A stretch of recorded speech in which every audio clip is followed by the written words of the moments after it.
2 दिन में gold and silver लगभग 30% के अराउंड क्रैश हो चुका है। इसके पीछे क्या रीज़न है? आने वाले टाइम में हम इसको कहाँ पे देख सकते हैं? क्या हमें अभी गोल्ड बाय करना चाहिए या नहीं?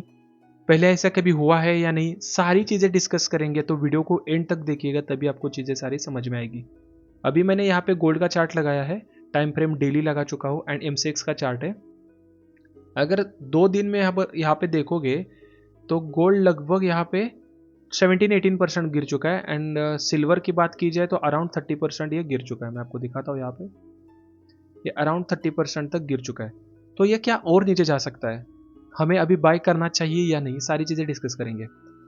अगर यहाँ पे आप देखोगे, कल MCX मार्केट में गोल्ड एंड सिल्वर के लिए 3 बार लोअर सर्किट हिट हुआ है एंड कल की ये क्लोजिंग प्राइस है 3,10,000 सिल्वर का है एंड 1,49,000 के अराउंड 1,50,000 बोल सकते हो राउंड फिगर गोल्ड का है।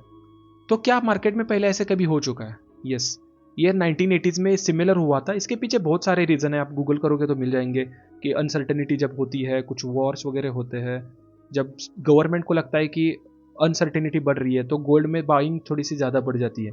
तो सिमिलर काइंड ऑफ पैटर्न यहाँ पे फॉलो हुआ था। मैं अगर आपको दिखाऊँ मंथली टाइम फ्रेम में जाके, तो कोविड के बाद ये गोल्ड का जो प्राइस आप देख रहे हो, इतना बड़ा बूम आ चुका है कि लगभग 48, मैं आपको यहाँ पे पेंसिल से दिखाता हूँ, ये कोविड के टाइम पे लो हिट किया था, अराउंड 30,000 के अराउंड था एंड उसके बाद ये जो रैली स्टार्ट हुई है, ये लगभग, ये सिल्वर की है, लगभग 4,26,000 के अराउंड तक ये गया था, मतलब सिल्वर। एंड अगर बात की जाए गोल्ड की, तो उसका भी मैं चार्ट आपको क्विकली दिखाता हूँ, ये मंथली टाइम फ्रेम में। यहाँ पे अगर हम देखेंगे तो कोविड के टाइम पे ये ट्रेड कर रहा था 55,000, उसके बाद एक नीचे गिरावट भी आ चुकी थी एंड वो टाइम पे चला गया था 43,000। लेकिन 43,000 के बाद ये जो मोमेंटम आ चुका है, ये अनबिलीवेबल लेवल तो नहीं बोल सकते हैं इसको हम, क्योंकि पहले भी ऐसे हो चुका है। तो पहले ऐसे कब हुआ था, वो टाइम पे क्या सिनेरियोज बन रहे थे और अभी हम इसको कैसे कोरिलेट कर सकते हैं? क्योंकि शेयर मार्केट में एक चीज़ बोली जाती है कि हिस्ट्री रिपीट इटसेल्फ। तो मैं आपको कुछ चार्ट दिखाता हूँ पैटर्न, उसके बाद हम यही M6 के चार्ट के ऊपर वापस आके हम देखेंगे कि हम इसको किस तरीके से ट्रेड कर सकते हैं। एंड अभी तक आपने शार्क एक्सचेंज या डेल्टा एक्सचेंज के ऊपर अकाउंट नहीं बनाया है तो डिस्क्रिप्शन बॉक्स में लिंक है, वहाँ से जाके आप अकाउंट ओपन कर सकते हो और आप ट्रेड कर सकते हो। तो अभी हम क्या करते हैं कि गोल्ड का जो फॉरेक्स का चार्ट है उसके ऊपर जाते हैं, क्योंकि हमें यहाँ पे 1980s तक का भी डेटा मिल जाएगा, लेकिन MCX का डेटा इतना पुराना नहीं होता है।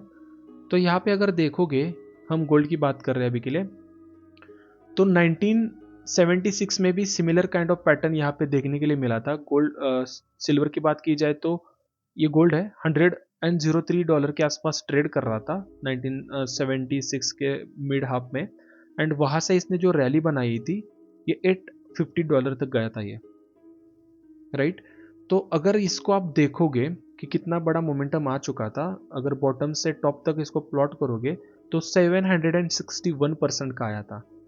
अभी मेरे पास वो वाला पैटर्न नहीं है कि MCX में आपको मैं जाके दिखा दूं, लेकिन आप कैलकुलेट कर सकते हो तो सिमिलर हमारे इंडियन मार्केट में भी आया था 1960-17 में। अगर गूगल करोगे तो प्राइस क्या था एंड आज क्या प्राइस चल रहा है आपको पता चलेगा। लेकिन हमें यहाँ पे समझना क्या है, हमें यहाँ पे ये चीज़ समझनी है कि ऐसा ऑलरेडी हो चुका था।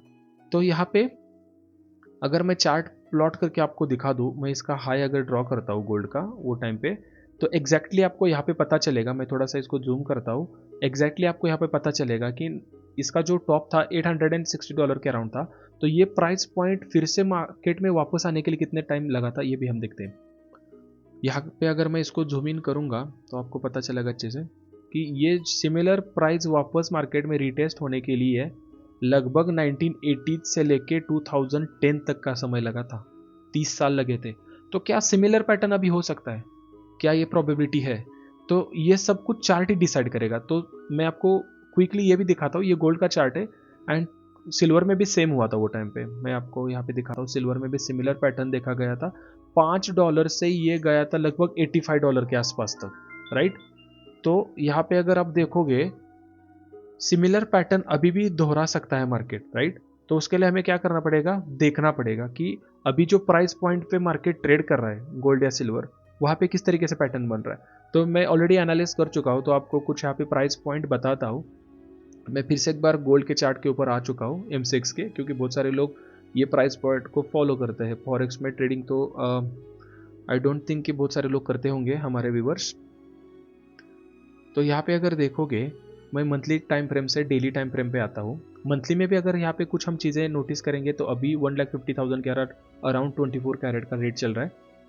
यहाँ पे एक इंटरेस्टिंग पॉइंट मैं आपको बताता हूँ कि मार्केट में कभी भी 90 डिग्रीज जो होता है वो मोमेंट सस्टेनेबल नहीं होता है। ये 1980s का भी मैं चार्ट आपको दिखा चुका हूँ, वहाँ पे भी सिमिलर पैटर्न देखा गया था कि उसके बाद उसको करेक्ट करने के लिए नीचे आना पड़ा था। तो सिमिलर क्या हम यहाँ पे एक्सपेक्ट कर सकते हैं? तो कुछ प्राइस पॉइंट बताता हूँ, अगर उसका इस तरीके से कुछ पैटर्न बनता है तो हम सोच सकते हैं। सबसे पहले अगर यहाँ पे देखोगे मंथली कैंडल में बहुत बड़ा यहाँ पे ऊपर एक टेल बना चुका है। ये टेल मतलब यहाँ पे सेलर्स ऑलरेडी बैठे हुए हैं। जिन्होंने गोल्ड 40,000, 55,000, 70,000, 80, 90, 1 लाख तक भी खरीदा है, वो लोग अभी सेलर बन चुके हैं। एंड जो फ्रेश सेलर कर रहे हैं, सेलिंग कर रहे हैं, तो उनका अभी क्वांटिटी बढ़ चुका है। तो इस पॉइंट पे बाइंग करना तो फिजिबल नहीं होगा, लेकिन सेलिंग अगर आप करना चाहते हो एंड गोल्ड में ट्रेडिंग करना चाहते हो तो आप शार्क एक्सचेंज के ऊपर अकाउंट ओपन कर सकते हो। मैं डेल्टा एक्सचेंज के ऊपर भी आप ट्रेड कर सकते हो बिटकॉइन एंड ऑल। तो मैं डिस्क्रिप्शन बॉक्स में लिंक दे रहा हूँ, वहाँ से जाके अपना अकाउंट ओपन कर सकते हो। तो अभी ये प्राइस पॉइंट समझने के लिए हमें थोड़ा सा डेली टाइम फ्रेम में जाना पड़ेगा। अगर यहाँ पे देखोगे कल का कैंडल ऑलरेडी बहुत बड़ा है, उसने कितने कैंडल का अक्यूमुलेशन किया है यहाँ पे देखोगे तो लगभग 6 से 7 कैंडल का अक्यूमुलेशन सिंगल कैंडल में हो चुका है। तो यहाँ पे क्या हमें देखने के लिए मिल सकता है? हो सकता है कि कल बजट के बाद, मतलब कल बजट में भी ये ट्रेड होगा, तो हो सकता है कि कल हमें एक शार्प नीचे की तरफ मोमेंटम देखने के लिए मिले, बहुत बड़ा वॉलेटिलिटी क्रिएट करे। लेकिन हमें एक दिन का नहीं सोचना है, हमें वीक, मंथ, नेक्स्ट ईयर, 6 महीने के बाद क्या हो सकता है वो सोचना है। तो उसके लिए मुझे लग रहा है अभी कि बाइंग के लिए तो मैं नहीं जाऊंगा इसमें, सेलिंग के लिए अपॉर्चुनिटी हम देख सकते हैं। लेकिन कल का एक दिन हमें वॉलेटिलिटी के लिए छोड़ना पड़ेगा, क्योंकि कल बजट है, आपको पता होगा। तो एक दिन की अगर हम वहाँ पे एक दिन स्किप करते हैं तो क्या प्राइस पॉइंट बन सकते हैं? तो उसको देखने के लिए हमें सबसे पहले वीकली में जाना पड़ेगा। वीकली टाइम फ्रेम में यहाँ पे देखोगे तो बहुत बड़ा कैंडल बन चुका है ऑलरेडी, राइट।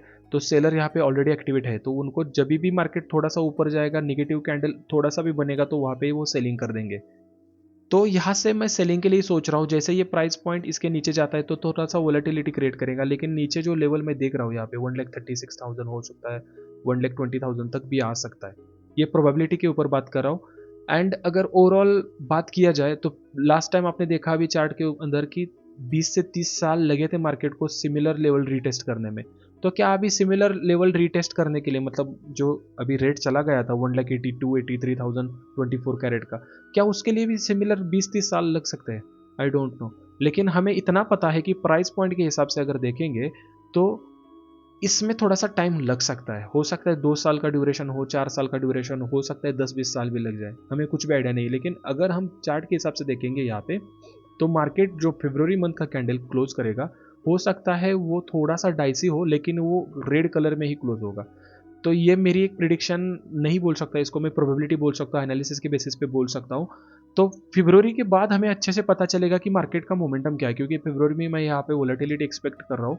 तो फरवरी मंथ में अगर आप गोल्ड में ट्रेडिंग करना चाहते हो तो स्टॉप लॉस हिट होने के बाद आप अपना ट्रेडिंग सेशन क्लोज कर सकते हो, नेक्स्ट डे देख सकते हो। तो फरवरी में एक रेड कैंडल बनने के बाद हो सकता है मार्केट थोड़ा सा ऐसा ऊपर नीचे मोमेंटम करके एक नीचे करेक्शन लगा दे, डीप करेक्शन।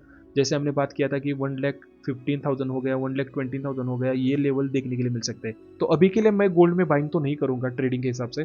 फिजिकल गोल्ड आप खरीद सकते हो, लेकिन ट्रेडिंग के हिसाब से अभी तो मैं गोल्ड में कोई भी लॉन्ग ट्रेड बाई प्लान नहीं कर रहा हूँ। 1-2 महीना वेट करेंगे, उसके बाद हम बाइंग के लिए सोच सकते हैं। लेकिन अभी डेली टाइम फ्रेम में हमें जब भी एक सेलिंग का मौका मिले तो वहां पे हम सेल जरूर कर सकते हैं। सिमिलर ये सारी चीजें एप्लीकेबल सिल्वर के लिए भी होगी।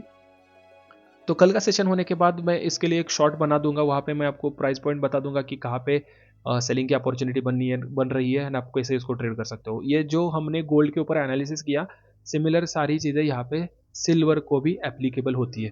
तो डू सब्सक्राइब चैनल, ऐसे बहुत सारे वीडियोस मैं प्लान कर रहा हूँ, आने वाले टाइम में अपलोड करूंगा।